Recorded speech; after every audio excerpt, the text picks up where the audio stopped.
ਚੱਕ ਦੇ ਟੀਵੀ ਦੇਖ ਰਹੇ ਸਾਰੇ ਦਰਸ਼ਕਾਂ ਦਾ ਸਵਾਗਤ। ਮੈਂ ਸੁਖ ਪੱਟੀਵਾਲ ਲੈ ਕੇ ਹਾਜ਼ਰ ਹਾਂ ਦੇਸ਼ ਵਿਦੇਸ਼ ਦੀਆਂ ਤਾਜ਼ਾ ਤਰੀਨ ਖਬਰਾਂ। ਆਓ ਇੱਕ ਨਜ਼ਰ ਮਾਰਦੇ ਹਾਂ ਸੁਰਖੀਆਂ ਵੱਲ। 370 ਦੇ ਖਾਤਮੇ ਨੇ ਖਰਾਬ ਕੀਤਾ ਪੰਜਾਬ ਦਾ ਮਾਹੌਲ। ਪਾਕਿਸਤਾਨ ਦੇ ਨਿਸ਼ਾਨੇ ਤੇ ਭਾਰਤੀ ਫੌਜ, ਚੱਪੇ ਚੱਪੇ ਤੇ ਪੁਲਿਸ।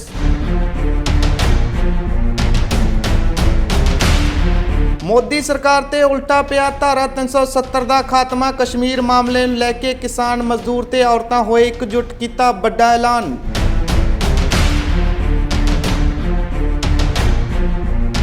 ਖਾਲਿਸਤਾਨ ਨਾਲ ਜੁੜੀ ਤੇ ਪੰਜਾਬ 'ਚ ਮਾਹੌਲ ਖਰਾਬ ਕਰਵਾਉਣ ਵਾਲੀ ਔਰਤ ਦਿੱਲੀ ਏਅਰਪੋਰਟ ਤੋਂ ਕਾਬੂ।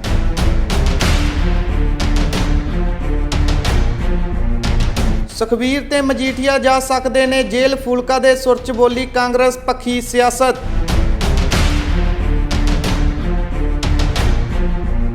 ਕਾਂਗਰਸੀ ਲੀਡਰ ਦੀ ਗੁੰਡਾਗਰਦੀ ਤੇ ਪੁਲਿਸ ਦੀ ਕਰਾਰੀ ਚਪੇੜ, ਮੋੜਿਆ ਖਾਲੀ ਹੱਥ, ਦਿਖਾਈ ਦਲੇਰੀ। ਚੰਡੀਗੜ੍ਹ 'ਚ ਦੋ ਭੈਣਾਂ ਦੇ ਹੋਏ ਕਤਲ ਦੀ ਗੁੱਥੀ ਸੁਲਝੀ, ਪਿਆਰ ਨੇ ਲਈ ਸੀ ਦੋਵਾਂ ਦੀ ਜਾਨ। ਹੁਣ ਖਬਰਾਂ ਵਿਸਤਾਰ ਨਾਲ। ਜੰਮੂ ਕਸ਼ਮੀਰ 'ਚੋਂ ਧਾਰਾ 370 ਖਤਮ ਕੀਤੇ ਜਾਣ ਤੋਂ ਬਾਅਦ ਮਾਹੌਲ ਦਿਨੋਂ ਦਿਨ ਖਰਾਬ ਹੁੰਦਾ ਜਾ ਰਿਹਾ ਤੇ ਆਤੰਕਵਾਦੀ ਦੀਆਂ ਗਤੀਵਿਧੀਆਂ ਵੀ ਤੇਜ਼ ਹੋ ਗਈਆਂ ਨੇ, ਜਿਸ ਦੇ ਚੱਲਦਿਆਂ ਪਾਕਿਸਤਾਨੀ ਪ੍ਰਧਾਨ ਮੰਤਰੀ ਇਮਰਾਨ ਖਾਨ ਨੇ ਬੁਖਲਾ ਕੇ ਗਿੱਦੜ ਧਮਕੀਆਂ ਦਿੰਦੇ ਹੋਏ ਪੁਲਵਾਮਾ ਹਮਲੇ ਵਰਗੇ ਹਮਲੇ ਕਰਵਾਉਣ ਦੀ ਧਮਕੀ ਦਿੱਤੀ ਆ, ਜਿਸ ਤੋਂ ਬਾਅਦ ਪੰਜਾਬ ਪੁਲਿਸ ਵੱਲੋਂ ਪਠਾਨਕੋਟ ਨੂੰ ਰੈੱਡ ਅਲਰਟ ਤੇ ਰੱਖਿਆ ਗਿਆ ਤੇ ਪਠਾਨਕੋਟ ਦੇ ਚੱਪੇ-ਚੱਪੇ ਤੇ ਪੁਲਿਸ ਤੈਨਾਤ ਕਰ ਦਿੱਤੀ ਗਈ ਆ। ਜੰਮੂ ਕਸ਼ਮੀਰ 'ਚੋਂ 370 ਨੂੰ ਖਤਮ ਕੀਤੇ ਜਾਣ ਤੋਂ ਬਾਅਦ ਮਾਹੌਲ ਦਿਨ-ਬ-ਦਿਨ ਹੋਰ ਖਰਾਬ ਹੁੰਦਾ ਜਾ ਰਿਹਾ, ਜਿਸ ਮਕਸਦ ਲਈ ਧਾਰਾ 370 ਤੇ 35A ਦਾ ਖਾਤਮਾ ਕੀਤਾ ਗਿਆ ਸੀ, ਯਾਨੀ ਕਿ ਆਤੰਕਵਾਦ ਦੇ ਖਾਤਮੇ ਲਈ। ਪਰ ਇਸ ਤੋਂ ਬਾਅਦ ਇਹ ਆਤੰਕਵਾਦ ਦੀਆਂ ਗਤੀਵਿਧੀਆਂ ਹੋਰ ਵੀ ਤੇਜ਼ ਹੋ ਗਈਆਂ ਨੇ, ਜਿਸ ਦੇ ਚੱਲਦਿਆਂ ਪਾਕਿਸਤਾਨੀ ਪ੍ਰਧਾਨ ਮੰਤਰੀ ਇਮਰਾਨ ਖਾਨ ਬੁਖਲਾ ਕੇ ਗਿੱਦੜ ਧਮਕੀਆਂ ਦੇ ਰਹੇ ਨੇ, ਜਿਸ ਦੇ ਚੱਲਦਿਆਂ ਇਮਰਾਨ ਖਾਨ ਨੇ ਭਾਰਤ 'ਚ ਪੁਲਵਾਮਾ ਵਰਗੇ ਆਤੰਕੀ ਹਮਲੇ ਦੀ ਧਮਕੀ ਦਿੱਤੀ ਹੈ, ਜਿਸ ਤੋਂ ਬਾਅਦ ਪੰਜਾਬ 'ਚ ਵੀ ਖਤਰਾ ਵੱਧ ਗਿਆ ਹੈ, ਜਿਸ ਦੇ ਚੱਲਦਿਆਂ ਪੰਜਾਬ ਪੁਲਿਸ ਵੱਲੋਂ ਪਠਾਨਕੋਟ ਨੂੰ ਰੈੱਡ ਅਲਰਟ ਤੇ ਰੱਖਿਆ ਗਿਆ ਹੈ। ਪਠਾਨਕੋਟ ਪੁਲਿਸ ਕਿਸੇ ਵੀ ਸਥਿਤੀ ਨਾਲ ਨਜਿੱਠਣ ਲਈ ਪੂਰੀ ਤਰ੍ਹਾਂ ਤਿਆਰ ਹੈ। ਪੁਲਿਸ ਦੁਆਰਾ ਪਠਾਨਕੋਟ 'ਚ ਵੱਖ-ਵੱਖ ਜਗ੍ਹਾ ਤੇ 40 ਨਾਕੇ ਲਗਾਏ ਗਏ ਨੇ ਤੇ ਹਰ ਗੱਡੀ ਦੀ ਬਰੀਕੀ ਨਾਲ ਜਾਂਚ ਕੀਤੀ ਜਾ ਰਹੀ ਹੈ, ਜਿਸ ਦੇ ਨਾਲ ਇੰਟਰਸਟੇਟ ਨਾਕਿਆਂ ਤੇ ਵੀ ਸੁਰੱਖਿਆ ਵਧਾ ਦਿੱਤੀ ਗਈ ਹੈ ਤਾਂ ਕਿ ਕੋਈ ਵੀ ਸ਼ਰਾਰਤੀ ਕਿਸੇ ਵੀ ਘਟਨਾ ਨੂੰ ਅੰਜਾਮ ਨਾ ਦੇ ਸਕੇ। ਪਠਾਨਕੋਟ ਦੇ ਨਾਲ ਜੰਮੂ ਤੇ ਪਾਕਿਸਤਾਨ ਦੀ ਸੀਮਾ ਲੱਗਦੀ ਹੈ, ਇਸ ਲਈ ਪਠਾਨਕੋਟ ਸੁਰੱਖਿਆ ਦੀ ਨਜ਼ਰ ਨਾਲ ਬਹੁਤ ਅਹਿਮ ਹੈ। ਜਦੋਂ ਇਸ ਬਾਰੇ ਪੁਲਿਸ ਅਧਿਕਾਰੀ ਨਾਲ ਗੱਲਬਾਤ ਕੀਤੀ ਗਈ ਤਾਂ ਉਹਨਾਂ ਨੇ ਦੱਸਿਆ ਕਿ ਪਠਾਨਕੋਟ ਨੂੰ ਰੈੱਡ ਅਲਰਟ ਤੇ ਰੱਖਿਆ ਗਿਆ, ਜਿਸ ਦੇ ਚੱਲਦਿਆਂ ਅਸੀਂ ਪੂਰੇ ਪਠਾਨਕੋਟ ਵਿੱਚ ਵੱਖ-ਵੱਖ ਜਗ੍ਹਾ ਤੇ 40 ਨਾਕੇ ਲਗਾਏ ਨੇ ਤੇ ਹਰ ਇੱਕ ਗੱਡੀ ਦੀ ਜਾਂਚ ਕਰ ਰਹੇ ਹਾਂ। ਐਸਐਸਪੀ ਸਾਹਿਬ ਨੇ ਹਦਾਇਤਾਂ ਕੀਤੀਆਂ ਵੀ ਨਾਕੇ ਲਗਾਏ ਜਾਣ, ਜਿਸ ਦੇ ਮੁਤਾਬਕ ਪੂਰੇ ਡਿਸਟ੍ਰਿਕਟ 'ਚ ਰੈੱਡ ਅਲਰਟ ਚੱਲ ਰਿਹਾ, ਜਿਹਦੇ ਅਧੀਨ ਕਰੀਬ 35 ਤੋਂ 40 ਦੇ ਵਿੱਚ ਪੂਰੇ ਡਿਸਟ੍ਰਿਕਟ 'ਚ ਨਾਕੇ ਲੱਗੇ ਹੋਏ ਆ ਔਰ ਕੰਟੀਨਿਊਸਲੀ ਸਾਈਮਲਟੇਨੀਅਸਲੀ ਸਰਚ ਚੱਲ ਰਹੀ। ਇਹ ਸਾਡੇ ਕੋਲ ਕਾਫੀ ਫੋਰਸ ਹੈ, ਪਹਿਲਾਂ ਵੀ ਮਿਲੀ ਹੋਈ ਹੈ ਤੇ ਡਿਸਟ੍ਰਿਕਟ ਦੀ ਪੁਲਿਸ ਵੀ ਹੈ ਸਾਡੇ ਕੋਲ, ਉਹ ਆਪਾਂ ਸਾਰੀ ਕੱਢ ਕੇ ਜਿਹੜਾ ਸਰਚ ਕਰ ਰਹੇ ਹਾਂ। ਕੁੱਲ ਕਰੀਬ 35 ਤੋਂ 40 ਦੇ ਵਿੱਚ ਨਾਕੇ ਸਾਡੇ। ਕੀ ਸਰ ਖਾਸ ਚੈਕਿੰਗ ਜਿਹੜੀ ਕੀਤੀ ਜਾ ਰਹੀ ਹੈ? ਹਰ ਤਰ੍ਹਾਂ ਦੇ ਵਹੀਕਲ, ਪਰਸਨਲ ਸਰਚ ਔਰ ਬੰਦੇ ਜੋ ਸਾਨੂੰ ਸ਼ੱਕੀ ਬੰਦੇ ਮਿਲਦੇ ਆ ਉਹਨਾਂ ਦੀ ਆਇਡੈਂਟੀਫਿਕੇਸ਼ਨ ਕਰਨੀ, ਮਤਲਬ ਕਿ ਹਰ ਲੈਵਲ ਤੇ ਹਰ ਤਰੀਕੇ ਦੀ ਸਰਚ। ਨਹੀਂ ਅਜੇ ਤਾਂ ਕੋਈ ਨਹੀਂ ਆਇਆ, ਫਿਲਹਾਲ ਨਾਕੇ ਚੱਲ ਰਹੇ ਲਗਾਤਾਰ। ਇਹ ਤਾਂ ਵੀ ਆਪਾਂ ਆਪਣੀ ਫੋਰਸ ਵੀ ਇਲਾਕੇ 'ਚ ਕੱਢ ਰਹੇ ਹਾਂ, ਸਾਰੇ ਜਿਹੜੇ ਰੇਹੜੀ ਵਾਲੇ ਆ ਜਾਂ ਹੋਰ ਜੋ ਫੁੱਟਪਾਥ ਤੇ ਬੈਠੇ ਹੋਏ ਆ ਉਹਨਾਂ ਨੂੰ ਵੀ ਅਸੀਂ ਜਾਗਰੂਕ ਕਰ ਰਹੇ ਹਾਂ ਕਿ ਅਲਰਟ ਰਹਿਣ, ਕੋਈ ਅਣਪਛਾਤਾ ਬੰਦਾ ਜਾਂ ਕੋਈ ਕ੍ਰਿਮੀਨਲ ਆਦਮੀ ਕੋਈ ਇਦਾਂ ਦੀ ਚੀਜ਼ ਨਾ ਰੱਖ ਜੇ, ਬੀ ਅਲਰਟ। ਮੋਦੀ ਸਰਕਾਰ ਵੱਲੋਂ ਜੰਮੂ ਕਸ਼ਮੀਰ 'ਚ ਖਤਮ ਕੀਤੀ ਗਈ ਧਾਰਾ 370 ਅਤੇ 35A ਦਾ ਮਾਮਲਾ ਦਿਨੋਂ ਦਿਨ ਭਖਦਾ ਨਜ਼ਰ ਆ ਰਿਹਾ, ਜਿਸ ਦੇ ਚੱਲਦਿਆਂ ਪਾਕਿਸਤਾਨ ਤੋਂ ਬਾਅਦ ਪੰਜਾਬ ਦੇ ਲੋਕਾਂ ਨੇ ਵੀ ਮੋਦੀ ਸਰਕਾਰ ਖਿਲਾਫ ਆਪਣੀ ਆਵਾਜ਼ ਬੁਲੰਦ ਕਰਨੀ ਸ਼ੁਰੂ ਕਰ ਦਿੱਤੀ ਆ, ਜਿਸ ਕਾਰਨ ਲੋਕ ਮੋਰਚਾ ਪੰਜਾਬ ਨੇ ਧਾਰਾ 370 ਅਤੇ 35A ਦੇ ਖਾਤਮੇ ਖਿਲਾਫ ਬਰਨਾਲਾ 'ਚ ਕਸ਼ਮੀਰੀ ਲੋਕਾਂ ਦੇ ਹੱਕ 'ਚ ਰੋਸ ਪ੍ਰਦਰਸ਼ਨ ਕੀਤਾ, ਜਿਸ 'ਚ ਵੱਡੀ ਗਿਣਤੀ 'ਚ ਕਿਸਾਨ, ਮਜ਼ਦੂਰ ਅਤੇ ਔਰਤਾਂ ਨੇ ਵੀ ਹਿੱਸਾ ਲਿਆ।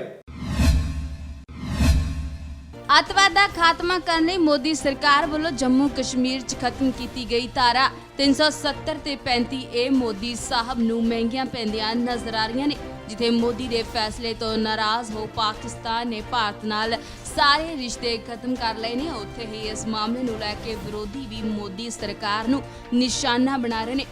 ਜਿਸ ਦੇ ਚੱਲਦਿਆਂ ਹੁਣ ਆਮ ਲੋਕਾਂ ਤੇ ਜਥੇਬੰਦੀਆਂ ਨੇ ਵੀ ਮੋਦੀ ਸਰਕਾਰ ਖਿਲਾਫ ਆਵਾਜ਼ ਬੁਲੰਦ ਕਰਨੀ ਸ਼ੁਰੂ ਕਰ ਦਿੱਤੀ ਹੈ, ਜਿਸ ਕਾਰਨ ਲੋਕ ਮੋਰਚਾ ਪੰਜਾਬ ਨੇ ਧਾਰਾ 370 ਤੇ 35A ਦੇ ਖਾਤਮੇ ਖਿਲਾਫ ਬਰਨਾਲੇ 'ਚ ਕਸ਼ਮੀਰੀ ਲੋਕਾਂ ਦੇ ਹੱਕ ਲਈ ਰੋਸ ਪ੍ਰਦਰਸ਼ਨ ਕੀਤਾ। ਇਹ ਪ੍ਰਦਰਸ਼ਨ ਬਰਨਾਲਾ ਦੀ ਸਥਾਨਕ ਦਾਣਾ ਮੰਡੀ 'ਚ ਕੀਤਾ ਗਿਆ, ਜਿਸ 'ਚ ਵੱਡੀ ਗਿਣਤੀ 'ਚ ਕਿਸਾਨ, ਮਜ਼ਦੂਰ ਤੇ ਔਰਤਾਂ ਨੇ ਵੀ ਹਿੱਸਾ ਲਿਆ। ਇਸ ਮੌਕੇ ਜਿੱਥੇ ਮੋਦੀ ਸਰਕਾਰ ਖਿਲਾਫ ਜੰਮ ਕੇ ਨਾਅਰੇਬਾਜ਼ੀ ਕੀਤੀ ਗਈ, ਉੱਥੇ ਹੀ ਮੋਦੀ ਸਰਕਾਰ ਤੇ ਤਾਨਾਸ਼ਾਹੀ ਰਵੱਈਆ ਅਪਣਾਉਣ ਦੇ ਦੋਸ਼ ਵੀ ਲਗਾਏ ਗਏ। ਇਸ ਬਾਬਤ ਮੋਰਚੇ ਦੇ ਆਗੂਆਂ ਨੇ ਦੱਸਿਆ ਕਿ ਕਸ਼ਮੀਰੀ ਲੋਕਾਂ ਤੇ ਮੋਦੀ ਸਰਕਾਰ ਵੱਲੋਂ ਅਤਿਆਚਾਰ ਕੀਤਾ ਜਾ ਰਿਹਾ ਹੈ ਤੇ ਸਰਕਾਰ ਨੇ ਲੋਕਾਂ ਦੀ ਰਾਏ ਤੋਂ ਬਿਨਾਂ ਧਾਰਾ 370 ਨੂੰ ਹਟਾ ਕੇ ਸਰਾਸਰ ਧੱਕਾ ਕੀਤਾ ਹੈ। ਨਾਲ ਹੀ ਉਹਨਾਂ ਨੇ ਕਿਹਾ ਕਿ ਅਸੀਂ ਲੋਕਾਂ ਨੂੰ ਜਾਗਰੂਕ ਕਰ ਰਹੇ ਹਾਂ ਤਾਂ ਜੋ ਇਸ ਤਰ੍ਹਾਂ ਦੇ ਕਿਸੇ ਹੋਰ ਸੂਬੇ ਨਾਲ ਨਾ ਹੋਵੇ। ਸਰ, ਅਸੀਂ ਲੋਕ ਮੋਰਚਾ ਪੰਜਾਬ ਵੱਲੋਂ ਜਿਹੜੀ ਅੱਜ ਇਕੱਤਰਤਾ ਕਰਨ ਜਾ ਰਹੇ ਹਾਂ, ਇਹ ਕਸ਼ਮੀਰ ਮਸਲੇ ਨੂੰ ਲੈ ਕੇ ਜੋ ਅੱਜ ਹਿੰਦੁਸਤਾਨ ਦੇ ਵਿੱਚ ਕਸ਼ਮੀਰ ਮਸਲਾ ਉੱਭਰਿਆ ਹੋਇਆ ਧਾਰਾ 370 ਵਾਲਾ ਤੇ 335A ਵਾਲਾ ਲੈ ਕੇ, ਉਸ ਮਸਲੇ ਤੇ ਲੋਕਾਂ ਨੂੰ ਅਸੀਂ ਜਾਗਰੂਕ ਕਰ ਰਹੇ ਹਾਂ। ਜਿਵੇਂ ਭਾਜਪਾ ਸਰਕਾਰ ਵੱਲੋਂ ਇਹ ਗੱਲ ਫੈਲਾਈ ਜਾ ਰਹੀ ਆ ਕਿ ਕਸ਼ਮੀਰ ਨੂੰ ਜਿਹੜੀ 370 ਮਿਲੀ ਸੀ, ਸੰਵਿਧਾਨ ਦੇ ਵਿੱਚ ਹੱਕ ਮਿਲਿਆ ਸੀਗਾ, ਉਹਨਾਂ ਨੂੰ ਉਹ ਹੱਕ ਉਹਨਾਂ ਦੇ ਮਤਲਬ ਵਿਕਾਸ ਦੇ ਵਿੱਚ ਡਿੱਕਾ ਬਣ ਰਿਹਾ ਹੈਗਾ। ਪਰ ਇਹ ਹੱਕ ਉਹਨਾਂ ਨੂੰ ਇੱਕ ਆਰਜੀ ਅਖਲਾਕ ਰਾਹੀਂ ਮਿਲਿਆ ਸੀਗਾ, ਸ਼ਰਤ ਰਾਹੀਂ ਮਿਲਿਆ ਸੀਗਾ।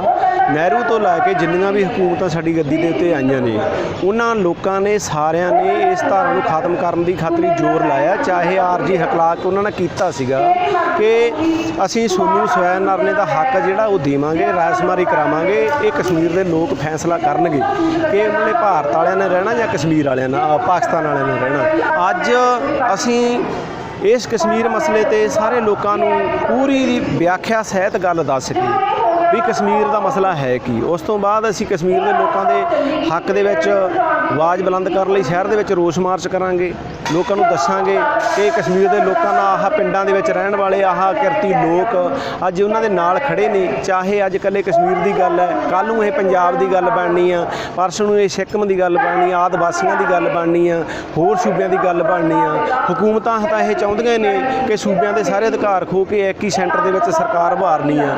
ਇੱਥੇ ਹਿੰਦੂ ਵੀ ਝੰਡਾ ਲਾਗੂ ਕਰਨਾ ਗਾ, ਇੱਥੇ ਰਾਮ ਰਾਮ ਕਹਿਣ ਵਾਲੇ ਰੱਖਣੇ ਨੇ, ਇੱਥੇ ਜੈ ਸ਼੍ਰੀ ਰਾਮ ਕਹਿਣ ਵਾਲੇ ਰੱਖਣੇ ਨੇ, ਬਾਕੀ ਸਾਰੇ ਮਿਟਣੇ ਨੇ। ਇਹ ਸਾਰੀ ਗੱਲ ਦੇ ਮਤਲਬ ਸਾਰੀ ਗੱਲ ਤੋਂ ਚੇਤਨ ਕਰਨ ਦੀ ਖਾਤਰ ਅਸੀਂ ਅੱਜ ਦੀ ਇਹ ਇਕੱਤਰਤਾ ਰੱਖੀ ਹੈ ਲੋਕ ਮੋਰਚਾ ਪੰਜਾਬ ਵੱਲੋਂ। ਅਸੀਂ ਕੋਸ਼ਿਸ਼ ਕਰ ਰਹੇ ਹਾਂ ਕਿ ਇਕੱਲੇ ਲੋਕਾਂ ਨੂੰ ਅਸੀਂ ਇਹ ਗੱਲ ਦੱਸ ਪੰਜਾਬ 'ਚ ਰੈਫਰੈਂਡਮ 2020 ਦੇ ਨਾਂ ਤੋਂ ਨੌਜਵਾਨਾਂ ਨੂੰ ਸੋਸ਼ਲ ਮੀਡੀਆ ਰਾਹੀਂ ਉਕਸਾ ਕੇ ਉਹਨਾਂ ਤੋਂ ਵਾਰਦਾਤਾਂ ਕਰਵਾਉਣ ਵਾਲੀ ਅਤੇ ਖਾਲਿਸਤਾਨ ਲਹਿਰ ਨਾਲ ਜੁੜੀ ਹੋਈ ਕੁਲਵੀਰ ਕੌਰ ਨਾਂ ਦੀ ਔਰਤ ਜੋ ਮਲੇਸ਼ੀਆ 'ਚ ਰਹਿੰਦੀ ਸੀ, ਉਸ ਨੂੰ ਬਟਾਲਾ ਪੁਲਿਸ ਨੇ ਦਿੱਲੀ ਏਅਰਪੋਰਟ ਤੋਂ ਗ੍ਰਿਫਤਾਰ ਕੀਤਾ। ਦੇਖੋ ਕੀ ਹੈ ਪੂਰੀ ਰਿਪੋਰਟ।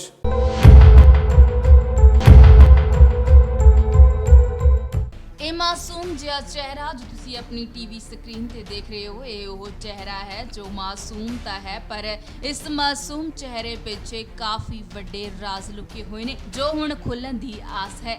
ਜੀ ਹਾਂ, ਇਹ ਚਿਹਰਾ ਉਹ ਚਿਹਰਾ ਹੈ ਜੋ ਪੰਜਾਬ 'ਚ ਰੈਫਰੈਂਡਮ 2020 ਦੇ ਨਾਂ ਤੋਂ ਜੋ ਨੌਜਵਾਨਾਂ ਨੂੰ ਸੋਸ਼ਲ ਸਾਈਟ ਦੇ ਜ਼ਰੀਏ ਉਕਸਾਉਂਦੇ ਨੇ ਤੇ ਜੋ ਨੌਜਵਾਨ ਇਸ ਝਾਂਸੇ 'ਚ ਆਉਂਦੇ ਨੇ, ਉਹਨਾਂ ਨੂੰ ਪੰਜਾਬ 'ਚ ਮਾਹੌਲ ਖਰਾਬ ਕਰਨ ਲਈ, ਛੋਟੀ ਵੱਡੀ ਵਾਰਦਾਤ ਕਰਵਾਉਣ ਲਈ ਫੰਡ ਦੇਣ ਵਾਲੀ ਤੇ ਖਾਲਿਸਤਾਨ ਲਹਿਰ ਨਾਲ ਜੁੜੀ ਹੋਈ ਹੈ। ਇਹ ਔਰਤ ਕੁਲਬੀਰ ਕੌਰ ਹੈ ਜੋ ਮਲੇਸ਼ੀਆ 'ਚ ਰਹਿੰਦੀ ਸੀ। ਇਸ ਨੂੰ ਬਟਾਲਾ ਪੁਲਿਸ ਨੇ ਦਿੱਲੀ ਏਅਰਪੋਰਟ ਤੋਂ ਗ੍ਰਿਫਤਾਰ ਕੀਤਾ। ਬੀਤੀ ਦੇਰ ਸ਼ਾਮ ਉਸ ਨੂੰ ਬਟਾਲਾ ਡਿਊਟੀ ਮੈਜਿਸਟ੍ਰੇਟ ਦੇ ਸਾਹਮਣੇ ਪੇਸ਼ ਕੀਤਾ ਗਿਆ ਤੇ ਉੱਥੇ ਹੀ ਅਦਾਲਤ ਦੇ ਵੱਲੋਂ ਔਰਤ ਨੂੰ 6 ਦਿਨ ਦੇ ਪੁਲਿਸ ਰਿਮਾਂਡ ਤੇ ਭੇਜਿਆ ਗਿਆ। ਇਸ ਬਾਰੇ ਪੁਲਿਸ ਜ਼ਿਲ੍ਹਾ ਬਟਾਲੇ ਦੇ ਡੀਐਸਪੀ ਸੰਜੀਵ ਕੁਮਾਰ ਨੇ ਦੱਸਿਆ ਕਿ ਉਹਨਾਂ ਦੇ ਵੱਲੋਂ 1 ਸਾਲ ਪਹਿਲਾਂ 3 ਨੌਜਵਾਨਾਂ ਨੂੰ ਗ੍ਰਿਫਤਾਰ ਕੀਤਾ ਗਿਆ ਸੀ ਜਿਨ੍ਹਾਂ ਨੇ ਸ਼ਰਾਬ ਦੇ ਠੇਕੇ ਤੇ ਅੱਗ ਲਗਾਈ ਸੀ, ਪਰ ਜਦੋਂ ਉਹਨਾਂ ਨੂੰ ਗ੍ਰਿਫਤਾਰ ਕੀਤਾ ਗਿਆ ਤਾਂ ਖੁਲਾਸਾ ਹੋਇਆ ਕਿ ਉਹ ਰੈਫਰੈਂਡਮ 2020 ਦੇ ਨਾਲ ਜੁੜੇ ਹੋਏ ਨੇ। ਇਸ ਮਾਮਲੇ 'ਚ ਹੋਰ ਕੀ ਕਹਿਣਾ ਹੈ ਐਸਪੀ ਸਾਹਿਬ ਦਾ, ਆਓ ਦੇਖਦੇ ਹਾਂ। ਥਾਣਾ ਰੰਗੜ ਨੰਗਲ ਵਿੱਚ ਪਿਛਲੇ ਸਾਲ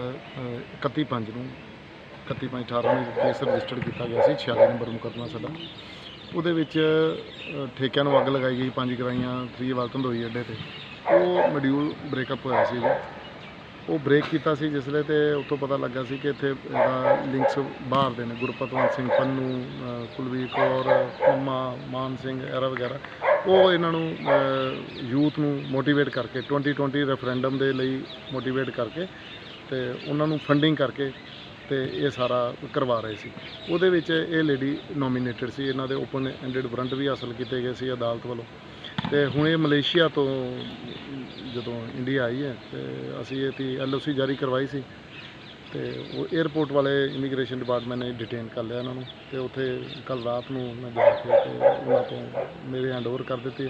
ਅਸੀਂ ਅਰੈਸਟ ਕਰ ਲਈ ਹੈ ਤੇ ਅੱਜ ਅਦਾਲਤ 'ਚ ਪੇਸ਼ ਕੀਤਾ ਜੀ, ਡਿਊਟੀ ਮੈਜਿਸਟਰੇਟ ਸਾਹਿਬ ਦੇ ਪੇਸ਼ ਕੀਤਾ ਜੀ। ਉਹਨਾਂ ਦਾ 6 ਦਿਨ ਦਾ ਰਿਮਾਂਡ ਦਿੱਤਾ ਜੀ, ਜਿੱਥੋਂ ਇਹ ਫਰਦਰ ਇਹ ਫੰਡਿੰਗ ਇਸ ਨੂੰ ਕੌਣ ਕਰਦਾ, ਪਿੱਛੋਂ ਕਿੱਥੋਂ ਆਉਂਦੀ ਫੰਡ, ਅੱਗੋਂ ਕਿਸ ਤਰ੍ਹਾਂ ਮੋਟੀਵੇਟ ਕਰਦੇ, ਹੋਰ ਇਹਦੇ ਨਾਲ ਸ਼ਡਿਊਲ ਵਿੱਚ ਕਿਹੜੇ ਬੰਦੇ ਜੁੜੇ ਨੇ, ਉਹ ਸਭ ਪਤਾ ਕਰਨ ਲਈ ਕੀਤਾ ਜਾਏਗਾ। ਸਰ ਜਦੋਂ ਤੋਂ ਕੇਸ ਰਜਿਸਟਰਡ ਕੀਤਾ ਸੀ ਮੈਨੂੰ ਸ਼ਾਇਦ ਥੋੜਾ ਰਿਮਾਈਂਡ ਕਿ ਇਹ ਲੇਡੀ ਵੱਲੋਂ ਫੰਡਿੰਗ ਕੀਤੀ ਗਈ ਸੀ ਸ਼ਾਇਦ। ਹਾਂਜੀ ਐਗਜ਼ੈਕਟਲੀ। ਇਹਦੇ ਵਿੱਚ ਇੱਥੋਂ ਤੱਕ ਸੀ ਕਿ ਜਿਹੜੇ ਬੰਦਿਆਂ ਨੂੰ ਇਹਨੇ ਠੇਕਿਆਂ ਨੂੰ ਅੱਗ ਲਾਉਣ ਦੇ ਜਾਂ ਹਿੰਦੂ ਨੇਤਾਵਾਂ ਦੀ ਰੈਕੀ ਕਰਨ ਲਈ ਸਾਰਾ ਕੀਤਾ ਗਿਆ ਸੀ। ਉਹਦੇ ਵਿੱਚ ਜੋ ਕੁਝ ਵੀ ਉਹਨਾਂ ਨੇ ਕੀਤੇ ਸੀ ਉਹਦੀਆਂ ਵੀਡੀਓਜ਼ ਵੀ ਉਹਨਾਂ ਨੇ ਕਰਕੇ ਇਹਨੂੰ ਭੇਜਿਆ ਸੀ। ਬੀਤੇ ਦਿਨੀ ਅਕਾਲੀ ਲੀਡਰ ਬਿਕਰਮਜੀਤ ਸਿੰਘ ਮਜੀਠੀਆ ਨੇ ਬਿਆਨ ਦਿੱਤਾ ਸੀ ਕਿ ਜੇ ਬੇਅਦਬੀ ਵਿੱਚ ਕਿਸੇ ਅਕਾਲੀ ਲੀਡਰ ਜਾਂ ਵਰਕਰ ਦਾ ਨਾਮ ਆਉਂਦਾ ਤਾਂ ਉਹ ਅਕਾਲੀ ਦਲ ਤੋਂ ਅਸਤੀਫਾ ਦੇ ਦੇਣਗੇ, ਜਿਸ ਤੋਂ ਬਾਅਦ ਇੱਕ ਵਾਰ ਫਿਰ ਸਿਆਸਤ ਭਖਦੀ ਨਜ਼ਰ ਆ ਰਹੀ ਆ ਤੇ ਵਿਰੋਧੀ ਵੀ ਖੁੱਲ੍ਹ ਕੇ ਆਪਣੀ ਪ੍ਰਤੀਕਿਰਿਆ ਪੇਸ਼ ਕਰ ਰਹੇ ਨੇ, ਜਿਸ ਦੇ ਚੱਲਦਿਆਂ ਕਾਂਗਰਸੀ ਲੀਡਰ ਰਾਜਕੁਮਾਰ ਬੇਰਕਾ ਨੇ ਵੀ ਮਜੀਠੀਆ ਨੂੰ ਕਾਫੀ ਖਰੀਆਂ ਖੋਟੀਆਂ ਸੁਣਾਈਆਂ ਨੇ ਤੇ ਜੇਲ੍ਹ ਮੰਤਰੀ ਸੁਖਜਿੰਦਰ ਰੰਧਾਵਾ ਦੁਆਰਾ ਅਕਾਲੀ ਦਲ ਖਿਲਾਫ ਦਿੱਤੇ ਜੇਲ੍ਹ ਭੇਜਣ ਵਾਲੇ ਬਿਆਨ ਤੇ ਵੀ ਪ੍ਰਤੀਕਿਰਿਆ ਪੇਸ਼ ਕੀਤੀ ਆ। ਅਕਾਲੀ ਲੀਡਰ ਵਿਕਰਮ ਮਜੀਠੀਆ ਆਪਣਾ ਅਸਤੀਫਾ ਦੇਣ ਲਈ ਤਿਆਰ ਰਹੇ ਕਿਉਂਕਿ ਬਹੁਤ ਜਲਦ ਉਸ ਦੀ ਇੱਛਾ ਪੂਰੀ ਹੋਣ ਵਾਲੀ ਹੈ। ਇਹ ਕਹਿਣਾ ਹੈ ਕੈਬਨਿਟ ਮੰਤਰੀ ਰਾਜਕੁਮਾਰ ਬੇਰਕਾ ਦਾ। ਜ਼ਿਕਰ ਖਾਸ ਹੈ ਕਿ ਬੀਤੇ ਦਿਨੀ ਆਪ ਤੋਂ ਅਸਤੀਫਾ ਦੇਣ ਵਾਲੇ HS ਫੁਲਕਾ ਨੂੰ ਉਸਦੇ ਹੀ ਸਵਾਲਾਂ ਦਾ ਮੂੰਹ ਤੋੜ ਜਵਾਬ ਦਿੰਦਿਆਂ ਅਕਾਲੀ ਲੀਡਰ ਵਿਕਰਮ ਮਜੀਠੀਆ ਨੇ ਕਿਹਾ ਸੀ ਕਿ ਜੇ ਬੇਅਦਬੀ 'ਚ ਕਿਸੇ ਅਕਾਲੀ ਦਲ ਦੇ ਲੀਡਰ ਜਾਂ ਵਰਕਰ ਦਾ ਨਾਂ ਆਉਂਦਾ ਹੈ ਤਾਂ ਉਹ ਅਕਾਲੀ ਦਲ ਤੋਂ ਅਸਤੀਫਾ ਦੇ ਦੇਣਗੇ, ਜਿਸ ਤੋਂ ਬਾਅਦ ਇੱਕ ਵਾਰ ਫਿਰ ਸਿਆਸਤ ਭਖਦੀ ਨਜ਼ਰ ਆ ਰਹੀ ਹੈ ਤੇ ਮਜੀਠੀਆ ਦੇ ਅਸਤੀਫੇ ਵਾਲੀ ਗੱਲ ਅੱਗ ਵਾਂਗ ਫੈਲਦੀ ਜਾ ਰਹੀ ਹੈ, ਜਿਸ ਦੇ ਚੱਲਦਿਆਂ ਮੀਡੀਆ ਵੱਲੋਂ ਵੀ ਇਸ ਤੇ ਹਰ ਵਿਰੋਧੀ ਲੀਡਰ ਤੋਂ ਉਸ ਦੀ ਪ੍ਰਤੀਕਿਰਿਆ ਪ੍ਰਾਪਤ ਕੀਤੀ ਜਾ ਰਹੀ ਹੈ ਤੇ ਵਿਰੋਧੀ ਵੀ ਖੁੱਲ੍ਹ ਕੇ ਆਪਣੀ ਤਿੱਖੀ ਪ੍ਰਤੀਕਿਰਿਆ ਪੇਸ਼ ਕਰ ਰਹੇ ਨੇ। ਜਦੋਂ ਮੀਡੀਆ ਵੱਲੋਂ ਇਹ ਸਵਾਲ ਕਾਂਗਰਸੀ ਲੀਡਰ ਤੇ ਕੈਬਨਿਟ ਮੰਤਰੀ ਰਾਜਕੁਮਾਰ ਬੇਰਕਾ ਨੂੰ ਕੀਤਾ ਗਿਆ ਤਾਂ ਉਹਨਾਂ ਨੇ ਮਜੀਠੀਆ ਦੇ ਨੈਲੇ ਤੇ ਦੈਲਾ ਮਾਰਦਿਆਂ ਵਿਕਰਮ ਨੂੰ ਕਾਫੀ ਖਰੀਆਂ ਖੋਟੀਆਂ ਸੁਣਾਈਆਂ। ਪਰ ਇਸ ਮੌਕੇ ਖਾਸ ਗੱਲ ਇਹ ਰਹੀ ਕਿ ਵੇਰਕਾ ਸਾਹਿਬ HS ਫੁਲਕਾ ਦੇ ਸੁਰ 'ਚ ਬੋਲਦੇ ਨਜ਼ਰ ਆਏ। ਦੇਖੋ ਵੇਰਕਾ ਸਾਹਿਬ ਦੀ ਮਜੀਠੀਆ ਨੂੰ ਦਿੱਤੀ ਗਈ ਨਸੀਹਤ। ਤਿਆਰ ਰਵੇ ਅਸਤੀਫਾ ਦੇਣ ਲਈ। ਮੈਂ ਤੇ ਇਹ ਗੱਲ ਕਹਿ ਰਿਹਾ ਕਿ ਬੜੀ ਜਲਦੀ ਹੋਣ ਵਾਲਾ ਕੰਮ ਹੈ ਵਾਲਾ ਔਰ ਉਹਦੀ ਇੱਛਾ ਪੂਰੀ ਹੋਏਗੀ ਬੜੀ ਜਲਦੀ ਇਨਸ਼ਾਅੱਲਾ। ਬਈ ਕਦੀ ਤੇ ਉਹਨਾਂ ਨਾਲ ਗਲਫੜੀਆਂ ਪਾਉਂਦੇ ਆ ਫੁਲਕਾ ਸਾਹਿਬ ਨਾਲ ਔਰ ਕਦੀ ਉਹਦੀ ਤਾਰੀਫ 'ਚ ਕਸੀਦੇ ਪੜ੍ਹਦੇ ਆ ਅਕਾਲੀ ਦਲ ਵਾਲੇ, ਕਦੀ ਉਹਦੀ ਨਖੇਦੀ ਕਰਦੇ ਆ। ਜੇ ਉਹ ਇਹ ਗੱਲ ਕਹਿ ਰਿਹਾ ਹੈ ਕਿ ਗੁਰਦੁਆਰਾ ਮੁਕਤ ਕਰਾਉਣਾ, ਫਿਰ ਗਾਲਾਂ ਕੱਢਦੇ ਵੀ ਗੁਰਦੁਆਰੇ ਦੀ ਗੋਲਕ ਕਿਤੇ ਇਹ ਬਾਦਲਾਂ ਦੇ ਹੱਥੋਂ ਨਾ ਨਿਕਲ ਜੇ, ਇਸ ਲਈ ਫੁਲਕਾ ਸਾਹਿਬ ਨੂੰ ਗਾਲਾਂ ਕੱਢੀ ਜਾਂਦੇ। ਜੇ ਉਹ ਫੁਲਕਾ ਸਾਹਿਬ ਕਹਿੰਦੇ ਬਈ ਬੇਅਦਬੀ ਦੇ ਜਿਹੜੇ ਮੁਜਰਿਮ ਹੈ ਉਹਨਾਂ ਨੂੰ ਸਜ਼ਾਵਾਂ ਹੋਣ ਤੇ ਉਹ ਕਹਿੰਦੇ ਆ ਕਿ ਦੋਸ਼ੀ ਬਾਦਲ ਪਰਿਵਾਰ ਹੈ, ਫਿਰ ਕਹਿੰਦੇ ਫੁਲਕਾ ਸਾਹਿਬ ਨੂੰ ਥੱਲੇ ਲਾਓ। ਬਈ ਪਹਿਲੇ ਤੇ ਇਹਨਾਂ ਨੇ ਲਿਜਾ ਕੇ ਮੋਦੀ ਸਾਹਿਬ ਕੋਲ ਉਹਨੂੰ ਜਾ ਕੇ ਪਦਮ ਸ਼੍ਰੀ ਦਵਾਏ ਜਾ ਕੇ, ਹੁਣ ਪਦਮ ਸ਼੍ਰੀ ਨੂੰ ਗਾਲਾਂ ਕੱਢਦੇ।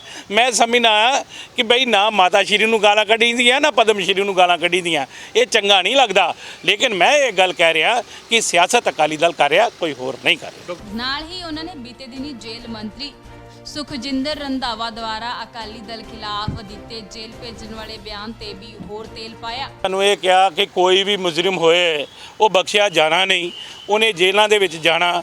ਤੁਸੀਂ ਬਿਕਰਮ ਮਜੀਠੀਆ ਦੀ ਗੱਲ ਕਰਦੇ, ਮੈਂ ਕਿਹਾ ਜਿਹੜਾ ਮਰਜ਼ੀ ਹੋਏ ਉਹ ਸਭ ਨੇ ਜਾਣਾ ਜੇਲ੍ਹਾਂ 'ਚ। ਬੀਤੇ ਦਿਨੀ ਪੱਟੀ ਦੇ ਪਿੰਡ ਜਵੰਦਾ ਕਲਾ 'ਚ ਇੱਕ ਕਿਸਾਨ ਪਰਿਵਾਰ ਨਾਲ ਕੰਮ ਕਰਦੇ 50 ਸਾਲਾਂ ਦੇ ਸੁਖਦੇਵ ਸਿੰਘ ਮਜ਼ਦੂਰ ਉੱਪਰ ਕਿਸਾਨਾਂ ਵੱਲੋਂ ਕਣਕ ਚੋਰੀ ਦਾ ਇਲਜ਼ਾਮ ਲਾ ਕੇ ਉਸ ਨੂੰ ਕੁੱਟ-ਕੁੱਟ ਕੇ ਮਾਰ ਦਿੱਤਾ ਗਿਆ।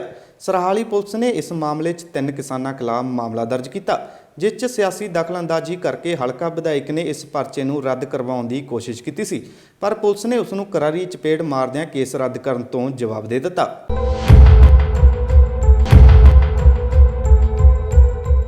ਪੰਜਾਬ ਸਰਕਾਰ ਯਾਨੀ ਕਿ ਕੈਪਟਨ ਦੇ ਲੀਡਰ ਤੇ ਪੰਜਾਬ ਪੁਲਿਸ ਆਪਣੀ ਡੌਨਗਿਰੀ ਤੋਂ ਕਦੀ ਵੀ ਬਾਜ਼ ਨਹੀਂ ਆਉਂਦੀ। ਇਸ ਵਾਰ ਡੌਨਗਿਰੀ ਪੁਲਿਸ ਨੇ ਨਹੀਂ ਬਲਕਿ ਕੈਪਟਨ ਦੇ ਲੀਡਰ ਨੇ ਦਿਖਾਉਣੀ ਚਾਹੀ, ਪਰ ਪੁਲਿਸ ਨੇ ਉਹਨਾਂ ਦੀ ਡੌਨਗਿਰੀ ਨੂੰ ਕਰਾਰੀ ਚਪੇੜ ਮਾਰੀ ਤੇ ਉਹਨਾਂ ਦੀ ਗੱਲ ਨਾ ਮੰਨ ਕੇ ਗਰੀਬ ਪਰਿਵਾਰ ਨੂੰ ਇਨਸਾਫ ਦਿਵਾਉਣ ਦੀ ਠਾਣ ਲਈ। ਬੀਤੇ ਕਾਫੀ ਸਮੇਂ ਤੋਂ ਜਿੱਥੇ ਪੁਲਿਸ ਪ੍ਰਸ਼ਾਸਨ ਆਪਣੀਆਂ ਕਰਤੂਤਾਂ ਕਾਰਨ ਲੋਕਾਂ ਦੀ ਨਫ਼ਰਤ ਦਾ ਸ਼ਿਕਾਰ ਬਣਿਆ ਹੋਇਆ ਹੈ, ਉੱਥੇ ਹੀ ਤਰਨਤਾਰਨ ਦੀ ਪੁਲਿਸ ਆਪਣੀ ਵਰਦੀ ਦਾ ਸਹੀ ਇਸਤੇਮਾਲ ਕਰਦਿਆਂ ਪੁਲਿਸ ਪ੍ਰਸ਼ਾਸਨ ਦੇ ਮੱਥੇ ਤੇ ਲੱਗੇ ਕਲੰਕ ਨੂੰ ਸਾਫ਼ ਕਰਨ ਦੀ ਕੋਸ਼ਿਸ਼ ਕਰਦੀ ਨਜ਼ਰ ਆਈ। ਇਸ ਘਟਨਾ ਨੇ ਇੱਕ ਵਾਰ ਫਿਰ ਲੋਕਾਂ ਦੇ ਅੰਦਰ ਕਾਨੂੰਨ ਤੋਂ ਇਨਸਾਫ ਮਿਲਣ ਦੀ ਉਮੀਦ ਜਗਾ ਦਿੱਤੀ ਹੈ। ਹੁਣ ਤੁਹਾਨੂੰ ਮਾਮਲੇ ਵੱਲ ਲੈ ਚੱਲਦੇ ਹਾਂ ਕਿ ਮਾਮਲਾ ਆਖਿਰ ਹੈ ਕੀ ਸੀ। ਮਾਮਲਾ ਹੈ ਗਰੀਬ ਮਜ਼ਦੂਰ ਦੀ ਕਿਸਾਨ ਵੱਲੋਂ ਕੁੱਟ-ਕੁੱਟ ਕੀਤੀ ਮੌਤ ਦਾ। ਮਹਿਜ਼ ਇੱਕ ਸ਼ੱਕ ਕਾਰਨ ਦਰਿੰਦੇ ਕਿਸਾਨ ਨੇ ਮਜ਼ਦੂਰ ਨੂੰ ਕੁੱਟ-ਕੁੱਟ ਕੇ ਮੌਤ ਦੇ ਘਾਟ ਉਤਾਰ ਦਿੱਤਾ। ਦਰਅਸਲ ਬੀਤੇ ਦਿਨੀ ਪੱਟੀ ਦੇ ਪਿੰਡ ਜਵੰਦਾ ਕਲਾ ਵਿੱਚ ਇੱਕ ਕਿਸਾਨ ਪਰਿਵਾਰ ਨਾਲ ਕੰਮ ਕਰਦੇ 50 ਸਾਲਾ ਸੁਖਦੇਵ ਸਿੰਘ ਦਲਿਤ ਮਜ਼ਦੂਰ ਉੱਪਰ ਕਿਸਾਨ ਵੱਲੋਂ ਕਣਕ ਚੋਰੀ ਦਾ ਇਲਜ਼ਾਮ ਲਗਾ ਕੇ ਉਸ ਦੀ ਮਾਰਕੁੱਟ ਕੀਤੀ ਗਈ,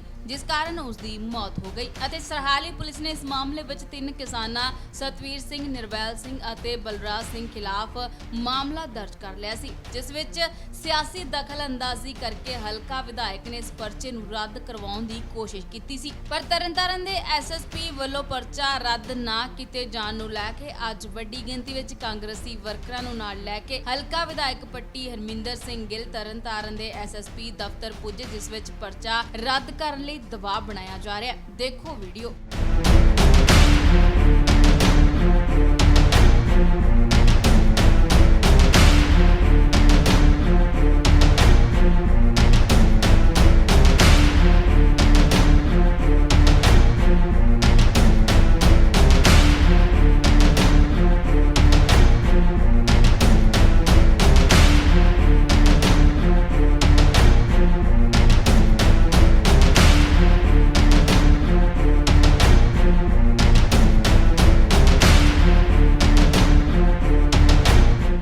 ਜਿੱਥੇ ਇੱਕ ਪਾਸੇ ਕੈਪਟਨ ਸਰਕਾਰ ਗਰੀਬਾਂ ਨੂੰ ਤੇ ਮਜ਼ਦੂਰਾਂ ਨੂੰ ਪੂਰਾ ਇਨਸਾਫ ਦੇਣ ਦੀ ਗੱਲ ਕਰਦੀ ਹੈ, ਉੱਥੇ ਹੀ ਦੂਜੇ ਪਾਸੇ ਕੈਪਟਨ ਸਾਹਿਬ ਦੇ ਲੀਡਰ ਇਹਨਾਂ ਮਜ਼ਦੂਰਾਂ ਨੂੰ ਇਨਸਾਫ ਦਿਵਾਉਣ ਦੀ ਬਜਾਏ ਵੱਡੇ ਲੋਕਾਂ ਦਾ ਸਾਥ ਦੇ ਕੇ ਇਹਨਾਂ ਦੀ ਮੌਤ ਦਾ ਮਜ਼ਾਕ ਵੀ ਉਡਾ ਰਹੇ ਨੇ। ਹੁਣ ਦੇਖਣਾ ਇਹ ਹੋਵੇਗਾ ਕਿ ਗਿੱਲ ਸਾਹਿਬ ਦਾ ਦਬਾਅ ਕਿੰਨਾ ਕੁ ਪੈਂਦਾ ਹੈ ਜਾਂ ਫਿਰ ਪੁਲਿਸ ਉਹਨਾਂ ਨੂੰ ਕਰਾਰੀ ਚਪੇੜ ਮਾਰ ਕੇ ਗਰੀਬ ਪਰਿਵਾਰ ਨੂੰ ਇਨਸਾਫ ਦੇਵੇਗੀ। ਰੱਖੜੀ ਵਾਲੇ ਦਿਨ ਅਬੋਹਰ ਦੀਆਂ 2 ਸਕੀਆਂ ਭੈਣਾਂ ਰਜਵੰਤ ਕੌਰ ਅਤੇ ਮਨਪ੍ਰੀਤ ਕੌਰ ਦਾ ਬੜੀ ਬੇਦਰਦੀ ਨਾਲ ਕਤਲ ਕੀਤਾ ਗਿਆ। ਪ੍ਰਾਪਤ ਜਾਣਕਾਰੀ ਅਨੁਸਾਰ ਦੋਵੇਂ ਭੈਣਾਂ ਦਾ ਕਤਲ ਕਿਸੇ ਹੋਰ ਨੇ ਨਹੀਂ ਬਲਕਿ ਮਨਪ੍ਰੀਤ ਕੌਰ ਦੇ ਹੀ ਆਸ਼ਕ ਵੱਲੋਂ ਕੀਤਾ ਗਿਆ, ਜੋ ਇੱਕ ਥਾਣੇਦਾਰ ਦਾ ਮੁੰਡਾ, ਜਿਸ ਨੂੰ ਪੁਲਿਸ ਨੇ ਦਿੱਲੀ ਦੇ ਰੇਲਵੇ ਸਟੇਸ਼ਨ ਤੋਂ ਗ੍ਰਿਫਤਾਰ ਕਰ ਲਿਆ। ਇਹ ਸਾਰੀ ਜਾਣਕਾਰੀ ਚੰਡੀਗੜ੍ਹ ਦੀ ਐਸਐਸਪੀ ਨੇ ਮੀਡੀਆ ਨਾਲ ਵੀ ਸਾਂਝੀ ਕੀਤੀ ਹੈ। ਬੀਤੇ ਵੀਰਵਾਰ ਯਾਨੀ ਕਿ ਰੱਖੜੀ ਵਾਲੇ ਦਿਨ ਅਬੋਹਰ ਦੀਆਂ 2 ਸਕੀਆਂ ਭੈਣਾਂ ਰਾਜਵੰਤ ਕੌਰ ਤੇ ਮਨਪ੍ਰੀਤ ਕੌਰ ਦਾ ਬੜੀ ਬੇਦਰਦੀ ਨਾਲ ਕਤਲ ਕੀਤਾ ਗਿਆ ਸੀ। ਪ੍ਰਾਪਤ ਜਾਣਕਾਰੀ ਅਨੁਸਾਰ ਦੋਵੇਂ ਭੈਣਾਂ ਦਾ ਕਤਲ ਕਿਸੇ ਹੋਰ ਨੇ ਨਹੀਂ ਬਲਕਿ ਮਨਪ੍ਰੀਤ ਕੌਰ ਦੇ ਆਸ਼ਿਕ ਨੇ ਕੀਤਾ ਹੈ, ਜੋ ਕਿ ਇੱਕ ਥਾਣੇਦਾਰ ਦਾ ਮੁੰਡਾ ਹੈ। ਦੱਸ ਦਈਏ ਕਿ ਦੋਵੇਂ ਭੈਣਾਂ ਚੰਡੀਗੜ੍ਹ ਦੇ ਸੈਕਟਰ 22 'ਚ ਰਹਿੰਦੀਆਂ ਸੀ। ਇਸ ਕਤਲ ਦੇ ਮੁਲਜ਼ਮ ਦੀਆਂ ਤਸਵੀਰਾਂ ਸੀਸੀਟੀਵੀ 'ਚ ਕੈਦ ਹੋ ਗਈਆਂ। ਇਹਨਾਂ ਦੇ ਆਧਾਰ ਤੇ ਪੁਲਿਸ ਨੇ ਮੁਲਜ਼ਮ ਦੀ ਤਲਾਸ਼ ਸ਼ੁਰੂ ਕੀਤੀ ਤੇ ਇਸ ਕਤਲ ਕੇਸ 'ਚ ਪੁਲਿਸ ਨੂੰ ਸ਼ੁੱਕਰਵਾਰ ਵੱਡੀ ਕਾਮਯਾਬੀ ਹਾਸਲ ਹੋਈ। ਉਹਨਾਂ ਨੇ ਮੁਲਜ਼ਮ ਕੁਲਦੀਪ ਸਿੰਘ ਨੂੰ ਗ੍ਰਿਫਤਾਰ ਕਰ ਲਿਆ। ਇਸ ਦਰਿੰਦੇ ਨੇ ਇਸ ਘਟਨਾ ਨੂੰ ਅੰਜਾਮ ਕਿਵੇਂ ਦਿੱਤਾ, ਇਹ ਸਾਰੀ ਕਹਾਣੀ ਤੁਹਾਨੂੰ ਸੁਣਵਾਉਂਦੇ ਹਾਂ। ਚੰਡੀਗੜ੍ਹ ਦੀ ਐਸਐਸਪੀ ਦੇ ਮੂੰਹੋਂ ਕਿਵੇਂ ਦਰਿੰਦਿਆਂ ਨੇ ਚਲਾਕੀ ਨਾਲ ਇਸ ਘਟਨਾ ਨੂੰ ਅੰਜਾਮ ਦਿੱਤਾ। Good evening everybody. ये एक डबल मर्डर हुआ था कल सेक्टर 22 में, तो काफ़ी लोगों के आज एसएमएस भी आ रहे थे मीडिया फ्रेंड्स के कि क्या हुआ, अरेस्ट हुआ है नहीं, कंफर्म करो। मैं कहा प्रेस कॉन्फ्रेंस ही कर देती हूँ, बता देती हूँ सबको। अच्छा, इसमें जिस पे जो हमारा प्राइम सस्पेक्ट था कुलदीप, उसी को वो कंफर्म हुआ है, उसको एप्रीहेंड किया गया था आज सुबह नई दिल्ली रेलवे स्टेशन के पास से। तो उससे बातचीत की है, उसने कंफर्म किया, कन्फेस किया है उसने। और काफ़ी कुछ हम बात पहले ही डिस्कस कर चुके हैं, इसका क्या बैकग्राउंड है। मैं मोटिव थोड़ा सा क्लियर करना था, वो कर देती हूँ। तो इसने कुलदीप और जो डिसीज्ड लड़की है मनप्रीत कौर, ये पिछले 9-10 साल से इनके अच्छे संबंध थे, दोस्ती थी और शादी तक भी इनकी बात पहुंच गई थी। लेकिन किसी वजह से पिछले 6-7 महीनों से इनकी जो आपस में जो रिलेशनशिप थी वो सोर हो गई थी, ब्रेकअप जैसे हो गया था। और जो है ये दोनों एक दूसरे के साथ बहुत ज़्यादा टॉकिंग टर्म्स में नहीं थे। जो भी मैं अभी बता रही हूँ थोड़ा 1-2 घंटे ही इससे बातचीत जो हो पाई है उसके बेसिस पे बता रही हूँ, बाकी इसका रिमांड लेके क्लियर करेंगे।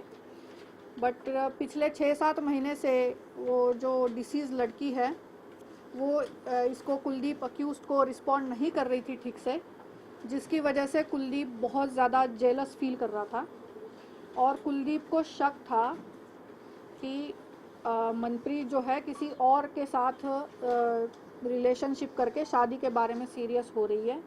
तो उसको 3-4 लड़कों के ऊपर शक था, कंफर्म उसको किसी का भी नहीं था। तो इसलिए उसने अपने शक को कंफर्म करने के लिए जो ये कल मर्डर हुआ है, तो 15, 14 और 15 की इंटरवीनिंग नाइट को सुबह 4 बजे के करीब इनके घर में एंट्री की है, फोर्स्ड एंट्री की है। छत से नीचे उतरा है और पीछे वाला जो दरवाज़ा है वहाँ पे उस थोड़ी ओपनिंग थी, क्योंकि इसका बहुत इनके घर में आना जाना था, उसको ये सब बातें पता थी। उससे उसने हाथ डाल के कुंडी खोली है, घर में एंट्री की है। दोनों बहनें तब सो रही थी और उसका बेसिकली मोटिव ये था कि मनप्रीत के मोबाइल को चेक कर लिया जाए कि एग्जैक्टली अपने शक को कंफर्म करना था कि किसके साथ सीरियस हो रही है वो रिलेशनशिप में। तो उसने मनप्रीत का फ़ोन जो है वो खोलना चाहा, अनलॉक करना चाहा, लेकिन चूंकि मनप्रीत की मेहंदी लगी हुई थी, शायद आप लोगों ने भी फ़ोटोग्राफ्स देखी होंगी, दोनों बहनों की मेहंदी लगी हुई थी राखी की वजह से, तो उस वजह से फ़ोन अनलॉक नहीं हो पाया। कोड उसको पता नहीं था क्योंकि 6-7 महीने से इनका ब्रेकअप हो गया था। तो जब नहीं हो पाया, वो कई बार ट्राई किया उसने, 4-5 बार। उतने में दूसरी सिस्टर जो है वो उठ गई वॉशरूम जाने के लिए, तो ये छुप गया। जब वॉशरूम चली गई तो उसके बाद दोबारा ट्राई किया, उतने में उसकी नींद खुल गई तो आपस में इनका काफ़ी बोल बुलारा हुआ। उसके बाद अक्यूज़ ने डिसीज्ड लड़की मनप्रीत कौर का गला दबाया, उसका सर पटका है और किचन में क्योंकि इसका घर में आना जाना था, इसको पता था कौन सी चीज़ कहाँ रखी हुई है, तो कैची टाइप चीज़ थी, उसको उठा के इसने उससे भी मारा है और फिर वहीं पे एक चुन्नी पड़ी हुई थी, उससे गला भी घोटा है और सर भी इसका पटका है। मीनवाइल जो दूसरी डिसीज लड़की है सिस्टर राजवंत, वो भी आ गई थी, तो उसने भी इनको देखा। उस वहाँ पे काफ़ी स्ट्रगल हुआ है। अक्यूज़ के बॉडी पे, ख़ास तौर पे हैंड्स पे स्ट्रगल के मार्क्स भी है, जो कि कंसिस्टेंट है क्राइम स्पॉट में जो स्ट्रगल हुआ है उसके संबंध में। तो वहाँ पे जो दूसरी डिसीज लड़की है उसके साथ भी स्ट्रगल हुआ, तो उसको भी जो अक्यूज़ड है उसने इस कैंची से घोंपा है, उसका भी गला दबाया है और चुन्नी से, दुपट्टे से स्ट्रैंगुलेट भी किया है। और जो अलमारी है और नीचे ज़मीन पे आपने देखा होगा काफ़ी पूल ऑफ ब्लड था, ब्लड का काफ़ी पूल था, तो वो सर भी पटका है। और उसके बाद कुलदीप जो है दोनों ही उस मनप्रीत के दोनों ही मोबाइल उसने ले लिए और बाहर से दरवाज़ा बंद करके लॉक लगा के की लेके ये वहाँ से निकल गया। वहाँ से ये जीरकपुर गया अपने घर में इसने अपने सिस्टर से राखी बंधवाई, अपने कुछ कपड़े वगैरह उठाए और वो सब उठा के वो पहले अम्बाला गया। अम्बाला से उसने ट्रेन पकड़ी और दिल्ली गया, नई दिल्ली रेलवे स्टेशन पे। उसके बाद वो सोचता रहा कि क्या किया जाए, पैसे पूसे भी निकलवाए इसने एटीएम से मीनवाइल।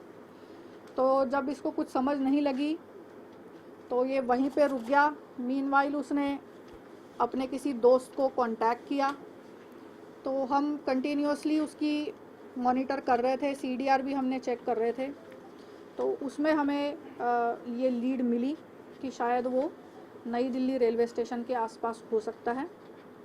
जिसके बाद सब इंस्पेक्टर कुलदीप और सब इंस्पेक्टर सतनाम, इन दोनों के नेतृत्व में ये एक टीम हमने वहाँ पे भेजी दिल्ली में, और वहाँ पे रेलवे स्टेशन पूरा छान मारा इन लोगों ने। करीब 2000 लोग उस टाइम रेलवे स्टेशन पे मौजूद थे। तो उसमें से चूँकि हमारे पास इसकी फ़ोटो आ गई थी, तो ये आइडेंटिफाई हुआ, इसको वहाँ पे अप्रीहेंड कर लिया गया और लोकल पुलिस स्टेशन में इत्तला दे के उसको यहाँ पे लाया गया। यहाँ पे जब लाया गया तो उसने ये सब कन्फेस किया है और उसके पास से डिसीज लड़की के 2 मोबाइल जो उन्होंने लॉक लगाया था घर में, उसकी चाबी और जब इसने अक्यूज़ ने इस वारदात को अंजाम दिया तो जो कपड़े पहने थे उन कपड़े सारे ब्लड स्टेन क्लोथ, खून से लथपथ वो कपड़े, ये तीनों चीज़ें इससे बरामद हो चुकी हैं। जो वेपन ऑफ ऑफेंस है वो अब हम इसका रिमांड लेंगे और उसके बाद जो है इससे पूछताछ करके बरामद करेंगे। वेपन ऑफ ऑफेंस के बारे में कि उसने कहाँ छुपा के रखा है, इसके बारे में अभी तक उसने क्लियर नहीं किया है। ਹੁਣ ਲੋਕਾਂ 'ਚ ਆਪਣਾ ਰੁਤਬਾ ਤੇ ਇੱਜ਼ਤ ਕਾਇਮ ਰੱਖਣ ਲਈ ਕਾਂਗਰਸ ਦੇ ਵਿਧਾਇਕ ਨੇ ਨਵੇਂ ਪੈਂਤੜੇ ਖੇਡੇ ਨੇ। ਇਹ ਨਵੇਂ ਪੈਂਤੜੇ ਅਨੁਸਾਰ ਪੰਜਾਬ ਸਰਕਾਰ ਵੱਲੋਂ ਰਾਜ ਦੇ ਪਿੰਡਾਂ 'ਚ ਮੁੱਢਲੀਆਂ ਸਹੂਲਤਾਂ ਮੁਹੱਈਆ ਕਰਵਾਉਣ ਦੇ ਯਤਨ ਕੀਤੇ ਜਾ ਰਹੇ ਨੇ, ਜਿਸ ਦੇ ਚੱਲਦਿਆਂ ਡਿਪਟੀ ਕਮਿਸ਼ਨਰ ਤਰਨਤਾਰਨ ਅਤੇ ਹਰਵਿੰਦਰ ਸਿੰਘ ਗਿੱਲ ਵਿਧਾਨ ਸਭਾ ਹਲਕਾ ਪੱਟੀ ਨੇ ਆਪਣੇ ਹਲਕੇ ਦੇ ਵਿੱਚ ਕਈ ਨਵੇਂ ਨੀਂਹ ਪੱਥਰ ਰੱਖੇ ਨੇ। ਦੇਖੋ ਕੀ ਹੈ ਪੂਰਾ ਮਾਮਲਾ।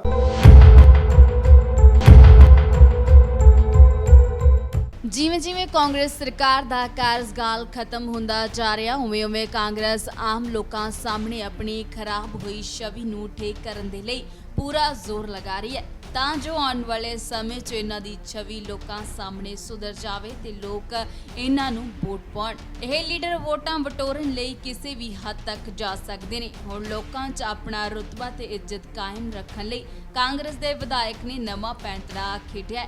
ਜੀ ਹਾਂ, ਨਵੇਂ ਪੈਂਤੜੇ ਅਨੁਸਾਰ ਪੰਜਾਬ ਸਰਕਾਰ ਵੱਲੋਂ ਰਾਜ ਦੇ ਪਿੰਡਾਂ ਨੂੰ ਮੁੱਢਲੀਆਂ ਸਹੂਲਤਾਂ ਮੁਹੱਈਆ ਕਰਵਾਉਣ ਲਈ ਯਤਨ ਕੀਤੇ ਜਾ ਰਹੇ ਨੇ, ਜਿਸ ਦੇ ਚੱਲਦਿਆਂ ਡਿਪਟੀ ਕਮਿਸ਼ਨਰ ਤਰਨਤਾਰਨ ਸ਼੍ਰੀ ਪ੍ਰਦੀਪ ਕੁਮਾਰ ਸਬਰਵਾਲ ਅਤੇ ਹਲਕਾ ਵਿਧਾਇਕ ਪੱਟੀ ਸ਼੍ਰੀ ਹਰਮਿੰਦਰ ਸਿੰਘ ਗਿੱਲ ਵੱਲੋਂ ਵਿਧਾਨ ਸਭਾ ਹਲਕਾ ਪੱਟੀ ਦੇ ਪਿੰਡ ਪੱਗੂਪੁਰ ਅਤੇ ਸੰਗਮਾ ਵਿਖੇ ਵਿਸ਼ਵ ਬੈਂਕ ਅਤੇ ਨਾਬਾਰਡ ਦੀ ਵਿੱਤੀ ਸਹਾਇਤਾ ਨਾਲ ਤਿਆਰ ਹੋਣ ਵਾਲੀ ਜਲ ਸਪਲਾਈ ਸਕੀਮ ਦਾ ਨੀਂਹ ਪੱਥਰ ਰੱਖਿਆ ਗਿਆ। ਦੇਖੋ ਕੁਝ ਤਸਵੀਰਾਂ।